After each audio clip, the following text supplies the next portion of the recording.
Dans le monde de la musique, certaines figures traversent les décennies comme des étoiles filantes, laissant derrière elles un sillage de mélodies inoubliables. Petula Clark, avec sa voix cristalline et son charisme intemporel, incarne cette essence. Pourtant, derrière les projecteurs et les applaudissements, se cachent souvent des ombres que le public ignore. Récemment, des révélations émises par ses proches ont levé le voile sur les derniers moments de cette icône, invitant à explorer les couches profondes de sa vie. Cette plongée commence par une rétrospective sur ses débuts fulgurants, marquant le passage vers une existence marquée par la gloire et l'isolement. Petula Clark naît le 15 novembre 1932 dans une petite ville anglaise, où les échos de la guerre imminente se font déjà sentir. Dès son enfance, elle manifeste un talent précoce pour le chant, se produisant dans des émissions de radio locales qui captivent les auditeurs. À l'âge de 9 ans, elle devient une sensation nationale en interprétant des chansons pour les troupes britanniques, gagnant le surnom affectueux de Britain's Shirley Temple. Ses premières apparitions ne sont pas seulement des divertissements. Elles forgent une résilience face à l'adversité, alors que les bombes tombent sur Londres. Les critiques de l'époque soulignent sa voix pure, capable de transmettre une joie contagieuse au milieu du chaos. Au fil des années 1950, Clark élargit son répertoire, passant du music-hall à des rôles au cinéma. Elle signe avec des labels majeurs et produit des hits qui traversent l'Atlantique. Son style, mélange de pop légère et de ballades émouvantes, attire un public diversifié. Des observateurs musicaux notent comment elle incarne l'optimisme d'après-guerre, avec des textes qui célèbrent la vie urbaine et les rêves accessibles. Cette période marque le début d'une carrière internationale, où elle collabore avec des compositeurs renommés, affinant son art pour toucher des cœurs au-delà des frontières. Pourtant, cette ascension rapide impose un rythme effréné, semant les graines d'une fatigue invisible. Les tournées incessantes et les enregistrements en studio deviennent son quotidien, transformant une passion en profession exigeante. Des anecdotes rapportées par des collaborateurs évoquent une artiste perfectionniste, révisant sans cesse ses interprétations pour atteindre l'excellence. Cette détermination propulse sa notoriété, mais elle masque aussi les sacrifices personnels, comme le temps éloigné de sa famille naissante. En analysant cette phase, on discerne un équilibre précaire entre triomphes publics et défis intimes, préfigurant les thèmes de solitude qui émergeront plus tard. Les années 1960 représentent l'apogée de la carrière de Petula Clark, une ère où sa musique domine les charts mondiaux. Son single emblématique, Downtown, sorti en 1964, capture l'essence d'une génération en quête de liberté et d'aventure urbaine. Les paroles, évoquant les lumières vives de la ville et l'évasion des soucis quotidiens, résonnent avec un public jeune et dynamique. Ce titre vend des millions d'exemplaires, remportant des prix prestigieux et établissant Clark comme une référence pop. Des experts en musicologie soulignent comment la mélodie entraînante, combinée à une production innovante, fusionne influences jazz et rock naissants, créant un son intemporel. Au-delà de ce succès, Clark multiplie les apparitions télévisées et les concerts, partageant la scène avec des légendes comme The Beatles ou Frank Sinatra. Elle devient une ambassadrice culturelle, chantant en plusieurs langues pour conquérir l'Europe et les États-Unis. Des témoignages de fans de l'époque décrivent des spectacles où sa présence magnétique transforme les salles de communion collective. Cependant, cette exposition constante engendre une pression médiatique intense, scrutant chaque aspect de sa vie. En examinant ces dynamiques, il apparaît que la célébrité, bien que gratifiante, érige des barrières émotionnelles, isolant l'artiste de relations authentiques. Clarke explore également le cinéma, jouant dans des films comme Finian's Rainbow, aux côtés de Fred Astaire, démontrant une polyvalence rare. Ces rôles renforcent son image de femme moderne, indépendante et talentueuse. Pourtant, des analyses rétrospectives révèlent que derrière ces accomplissements se profile une quête de sens personnel, au milieu d'un tourbillon professionnel. Cette décennie, riche en réalisations, pose les fondations d'une légende. Mais elle souligne aussi les coups cachés de la gloire, thèmes qui reviendront hanter ses écrits ultimes. En 1961, Petula Clarke épouse Claude Wolff, un producteur français rencontré lors d'une collaboration artistique. Ce union marque un tournant, ancrant sa vie dans une stabilité familiale au milieu du chaos de la célébrité. Wolff, avec son expertise dans l'industrie musicale, devient un pilier, gérant des aspects de sa carrière tout en préservant un espace privé. Ensemble, ils s'installent en France, adoptant un mode de vie cosmopolite qui influence ses compositions. Des récits familiaux dépeignent un couple complémentaire, où la passion pour la musique unit leurs aspirations. Le couple y accueille 3 enfants, Barbara, Catherine et Patrick, nés au fil des années 1960 et 1970. Clarke équilibre maternité et tournée souvent en emmenant sa progéniture sur les routes.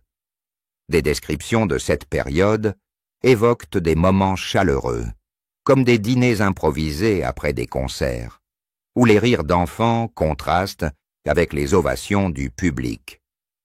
Wolff, en tant que père dévoué, assume des responsabilités quotidiennes, permettant à Clarke de poursuivre ses engagements. Une analyse de cette dynamique familiale révèle un soutien mutuel essentiel, atténuant les rigueurs du métier. Malgré ces joies, des défis surgissent, tels que les séparations dues au voyage professionnel. Clarke exprime dans des interviews passées un désir de normalité, regrettant parfois les absences prolongées. Wolff, décédé en 2024, laisse un vide profond, amplifiant les réflexions sur la perte. En scrutant cette phase, on perçoit comment la famille offre un refuge contre l'isolement inhérent à la stardom, tout en exposant des vulnérabilités qui se cristalliseront dans ses écrits finaux. À partir des années 1980, Petula Clarke opte pour une vie plus discrète, réduisant ses apparitions publiques pour se consacrer à des projets sélectifs. Ce retrait, souvent perçu comme une retraite méritée après des décennies d'activité intense, masque en réalité un repli progressif sur soi. Elle s'installe dans une résidence isolée en Suisse, entourée de paysages sereins qui contrastent avec l'effervescence de sa jeunesse. Les rares interviews accordées durant cette période dépeignent une femme contemplative, revisitant son répertoire avec une nostalgie palpable. Des observateurs notent que ce choix reflète une fatigue accumulée où les lumières des scènes cèdent la place à une quête d'introspection. Cette transition n'est pas abrupte. Elle s'amorce par des pauses prolongées entre albums, permettant à Clarke de redécouvrir des plaisirs simples comme la jardinage ou la peinture, activités qui nourrissent son esprit créatif sans la pression des deadlines.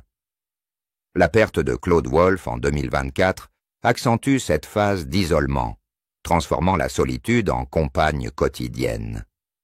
Les enfants, bien que présents, vivent leur propre vie, laissant Clarke face à des journées rythmées par des souvenirs et des échos de mélodies passées.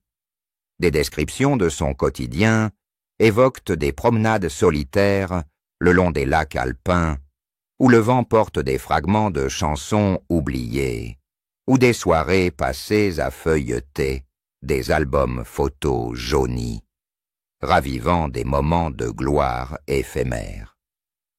En analysant ces évolutions, il émerge que ce retrait n'est pas seulement physique, mais émotionnel, où les liens avec le monde extérieur s'effilochent progressivement.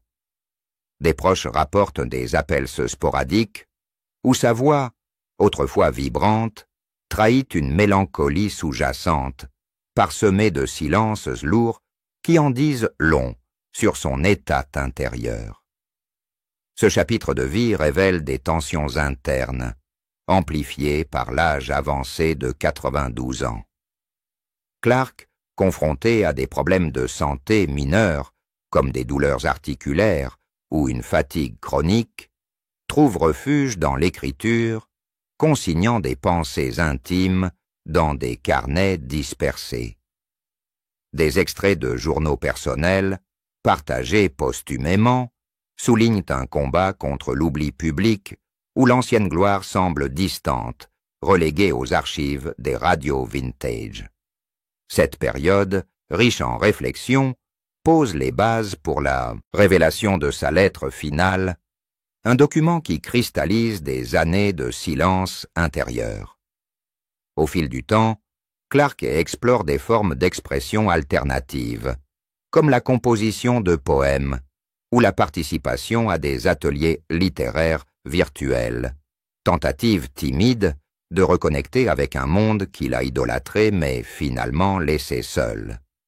Ces efforts, bien que sporadiques, illustrent une résilience persistante, même face à l'inexorable avancée du temps qui érode les certitudes d'antan. L'isolement s'intensifie avec les restrictions imposées par la pandémie mondiale au début des années 2020, confinant Clark dans sa bulle helvétique. Des récits de cette époque dépeignent une artiste adaptant sa routine, utilisant la technologie pour des visioconférences avec ses petits-enfants, mais regrettant le contact humain tangible.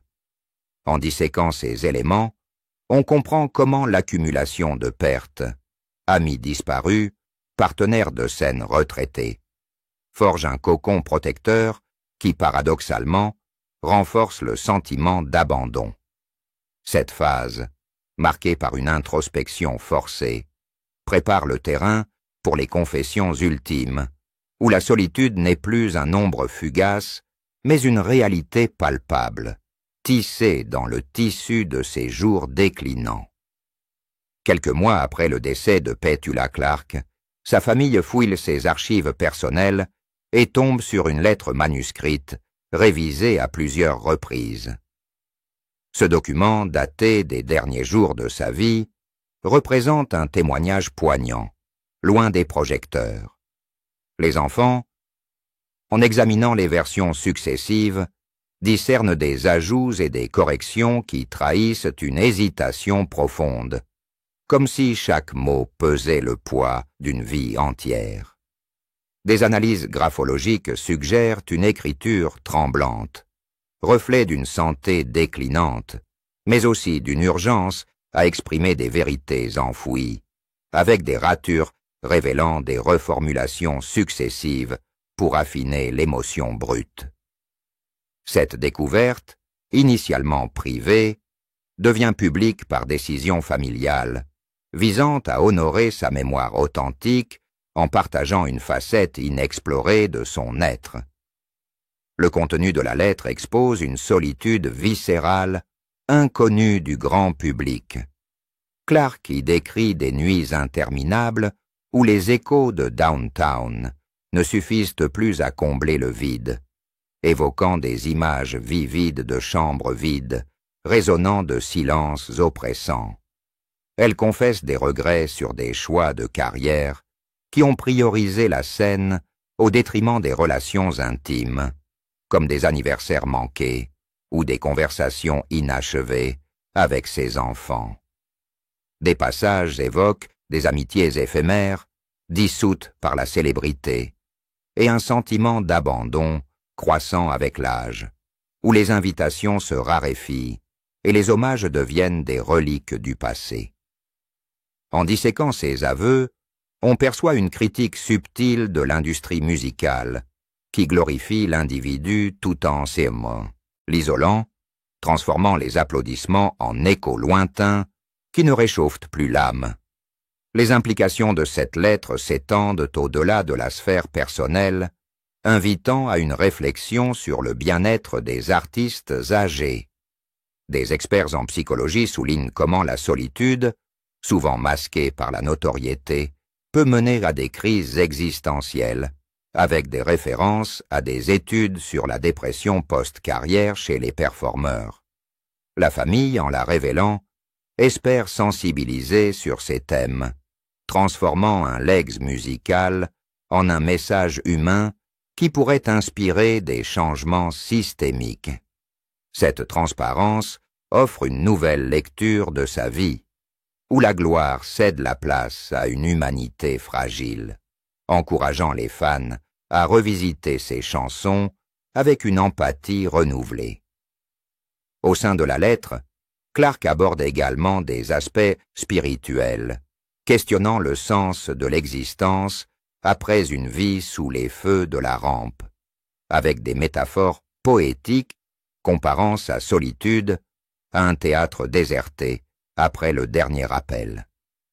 Des comparaisons avec d'autres icônes, comme Judy Garland ou Edith Piaf, émergent dans les analyses postérieures, soulignant des patterns communs de vulnérabilité cachée. La réécriture elle-même, avec ses itérations multiples, symbolise une lutte pour articuler une vulnérabilité longtemps réprimée, un processus cathartique qui, bien que inachevé, offre une closure posthume. En explorant ces couches, la lettre devient un artefact culturel, promptant des débats académiques sur l'autobiographie et l'héritage émotionnel des artistes.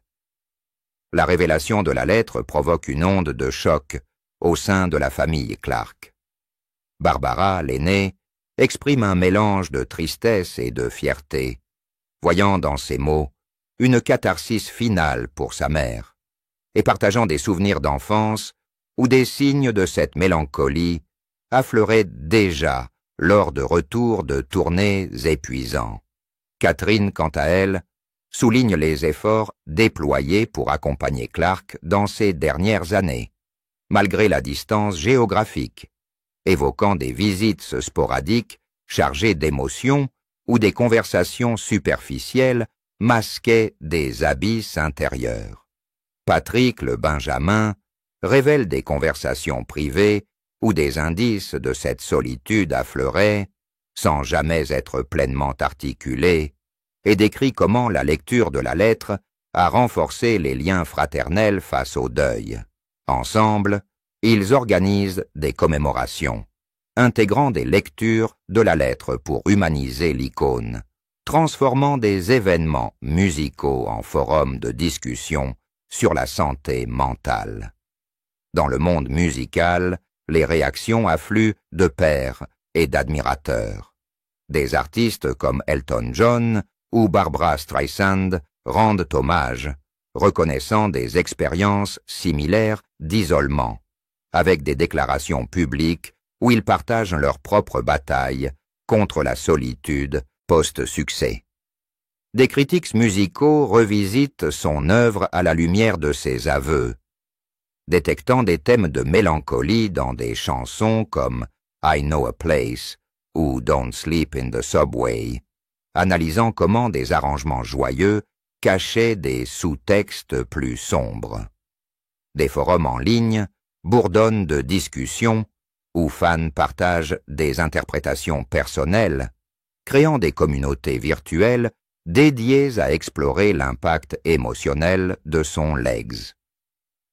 En analysant ces échos, il apparaît que la lettre renforce l'héritage de Clarke, la transformant d'une diva. Figure relatable, inspirant des dialogues sur la santé mentale dans l'industrie. Cette révélation suscite aussi des débats éthiques sur la publication de documents intimes. Certains défendent la transparence comme un acte de libération, arguant que cela permet de briser des tabous et d'aider d'autres artistes en souffrance, tandis que d'autres craignent une exploitation posthume, questionnant le consentement implicite dans un document personnel. La famille, en naviguant ces controverses, maintient une posture respectueuse, utilisant les médias pour perpétuer un message positif, comme des partenariats avec des associations de soutien psychologique. Au final, ces réactions amplifient l'impact de la lettre, reliant le passé glorieux à des questionnements contemporains et incitant des institutions musicales à intégrer des programmes de bien-être pour les vétérans du spectacle. Des hommages artistiques émergent, tels que des reprises de Downtown, infusées de tonalités mélancoliques par des musiciens émerges, ou des documentaires explorant sa vie à travers le prisme de cette confession. En scrutant ces développements, on observe comment la lettre agit comme un catalyseur, favorisant une réévaluation collective de la célébrité où l'humain prime sur le mythe. Cette onde de choc s'étend même à des sphères académiques, avec des thèses analysant les intersections entre créativité et isolement, utilisant Clarke comme cas d'étude emblématique. L'héritage de Petula Clarke transcende ses hits intemporels, englobant une vie marquée par la résilience et la vulnérabilité. Ses contributions à la pop des années 1960 influencent encore des générations d'artistes, qui samplent ses mélodies ou s'inspirent de son style éclectique, comme dans des remixes modernes fusionnant électro et vintage. Des compilations récentes, incluant des enregistrements inédits, ravivent son répertoire, prouvant sa durabilité dans un paysage musical en constante évolution. Pourtant, la lettre finale ajoute une dimension humaine, rappelant que derrière chaque légende se cache une personne confrontée à des luttes universelles, invitant à une écoute plus nuancée de ses œuvres, où la joie apparente masque des profondeurs émotionnelles. Les leçons tirées de sa trajectoire invitent à une réforme de l'industrie du spectacle, promouvant un soutien psychologique pour les artistes, avec des propositions concrètes comme des fonds dédiés aux retraités ou des mentorats intergénérationnels. Des initiatives émergentes, inspirées par des cas comme le sien, visent à briser le stigma autour de la santé mentale, organisant des ateliers où des vétérans partagent leurs expériences pour prévenir l'isolement chez les jeunes talents. La famille Clarke, en fondant une association dédiée, perpétue cet engagement, organisant des événements où musique et témoignages se mêlent, transformant le deuil en action collective pour un secteur plus empathique. Au-delà, l'histoire de Clarke interroge la société sur la manière dont elle traite ses aînés, particulièrement ceux ayant connu la gloire, avec des appels à des politiques publiques favorisant les connexions sociales pour les seniors. Des études sociologiques soulignent l'importance de réseaux solides pour contrer l'isolement, citant des statistiques alarmantes sur la dépression chez les célébrités retraitées. En concluant cette exploration, la lettre réécrite émerge comme un testament poignant, invitant à célébrer non seulement les triomphes, mais aussi les fragilités qui rendent une vie authentique, et encourageant une culture où la vulnérabilité est vue comme une force plutôt qu'une faiblesse. Cet héritage s'étend à l'éducation, avec des programmes scolaires intégrant son parcours pour enseigner la persévérance et l'importance de l'équilibre vie professionnelle.